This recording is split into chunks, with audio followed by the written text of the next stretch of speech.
Hello, I'm Ron Fox for GetWoodworking.com, and I shall be looking at routers and the features that you should be looking for to get the best out of them.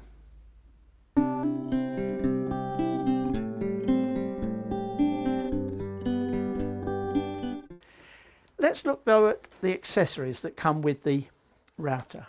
First of all, virtually every router comes with a side fence. Now, this is one of your basic positioning devices. It goes on, think of this as a tabletop. I'm moulding the edge, or I'm running a little groove in it, if you like, to put a bit of checkered banding in. I put my fence on, and this positions the cut. And I take it along with my fence running against the edge of the panel that I'm cutting the groove in. This particular fence is a high quality one. It's got a very good casting as its body. It's got adjustable plastic cheeks that you open up to accommodate the width of your cutter if you're working right on the edge. And above all, it's got a fine adjuster.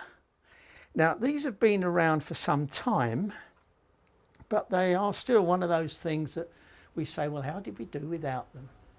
And what happens is that if you want to make a very small adjustment to the position of your cutter, you slacken those two knobs and you turn that, and the router goes one way, or you pull it back the other way. Now, this comes into its own if you're doing a job such as I just mentioned, like putting a bit of checkered banding around the edge of a table, because one of the constant problems of routing is that you can never find a cutter exactly the right width or the right diameter for the width of cut you want to make.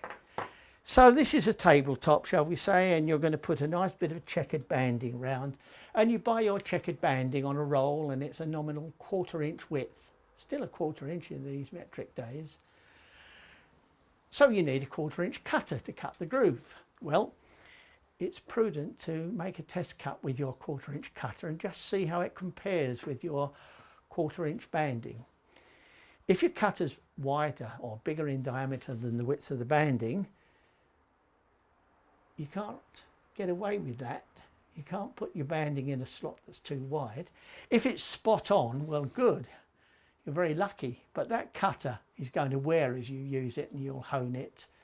So, and the next batch of banding may be slightly different. So a lot of the time, the best we can hope for, and this comes up in every area of routing, is to find a cutter that is almost big enough for the groove we want to cut, but not quite, because then we can make a first cut, and then with the aid of our fine fence adjuster, we can just tweak that to move that cut a tiny distance to widen the groove to take the banding, or it could be the bottom of a drawer and you're cutting a slot in the side, or whatever. And that is a very much more precise way of doing it than the relatively hit and miss idea of just undoing the thumb screws and pulling the fence out and pushing it back. So a fine adjuster on your fence is something, again, it's on my list of things to look for in my router. The guide bush, in my opinion, is the most creative area of hand routing, and yet one of the least known.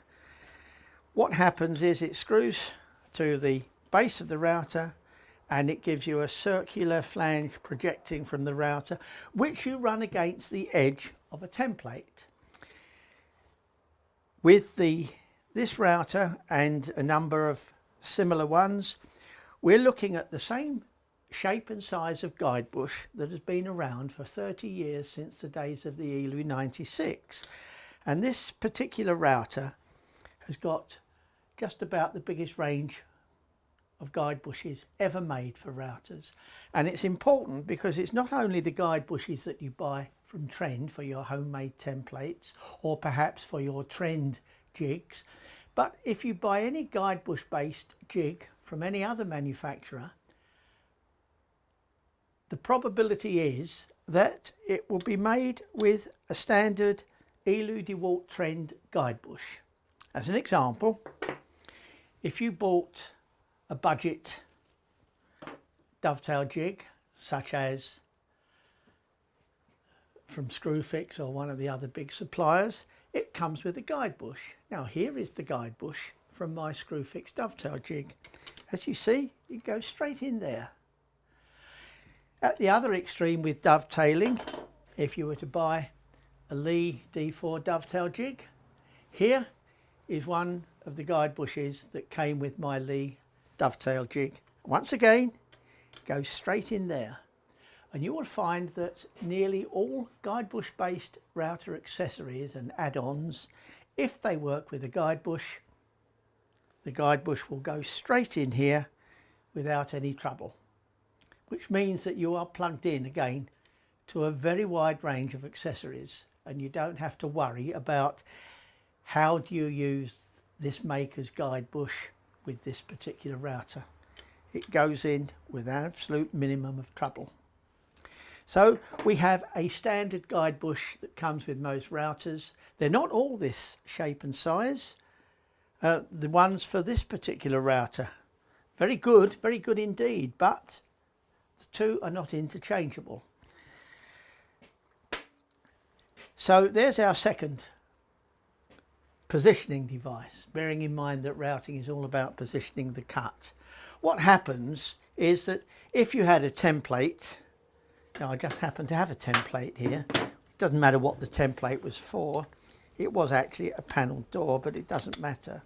All that happens is that we run the flange of the guide bush against the edge of the template with our cutter projecting through, making several light cuts, and we can make batches of things exactly the same, each one as like as two peas in a pod. And this one just happens to be something for putting a panel defect on the front of a simple door. But it could be anything. It could be something for cutting out a picture frame or a mirror frame. And the point is that with guide bush work, it takes no longer to make the template than it would to make one of the items without using a guide bush. And once you've got the template, you can reproduce, make as many as you like. You put the template away, labelled with what you've used it for and the size of bush and cutters. And if you want some more of whatever it was in 6 weeks or 6 months time, out again, and you can make things exactly the same. So to have a router that's got a very wide range of guide bushes, both for homemade templates and for the commercial jigs, again is something fairly high on my list of requirements of the perfect router. So we've got a fence for positioning the cut. We've got a guide bush with a whole range available for this particular router. You can buy a set of 12 if you like, plus any that come with dovetail jigs, lettering and numbering jigs, what have you. You'll soon build up a range of guide bushes, and the fact that you can put them in and out very easily and you've got the biggest range available makes this router a favourite for guide bush work.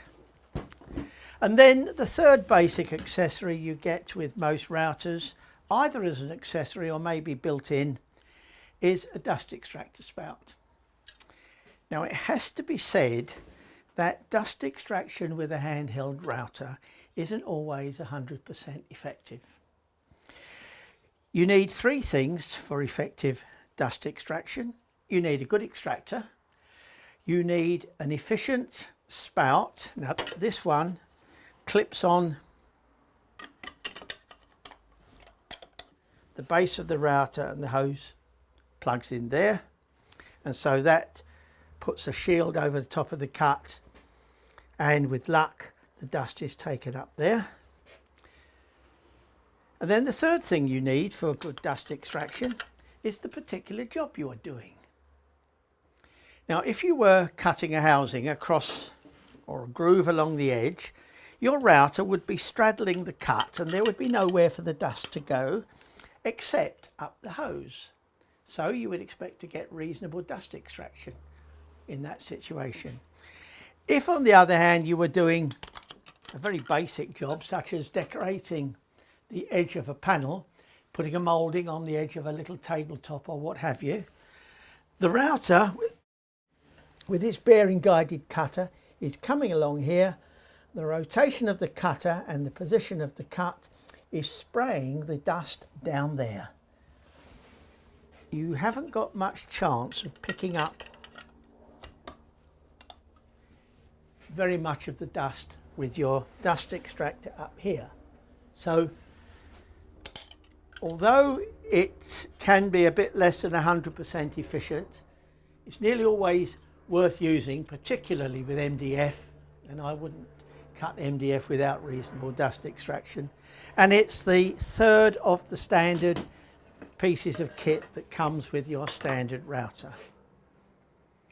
So we could take this router as our benchmark against which we can compare other routers, or from which you can make your checklist of things that you want to do according to what sort of work you want to do with the router.